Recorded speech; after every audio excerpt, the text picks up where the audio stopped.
இப்படி வைங்க அண்ணாச்சி, இப்படி வைங்க. இந்த கையை இப்படி பிடிச்சி வைங்க, ரொட்டேட் பண்ணி வைங்க.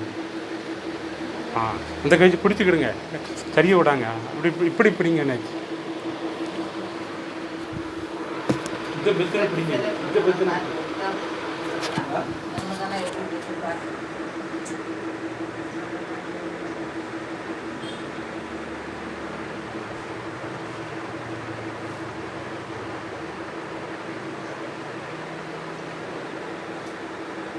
நல்லா இது பண்ணுங்கள், நல்லா ரொட்டேட் பண்ணுங்கள்.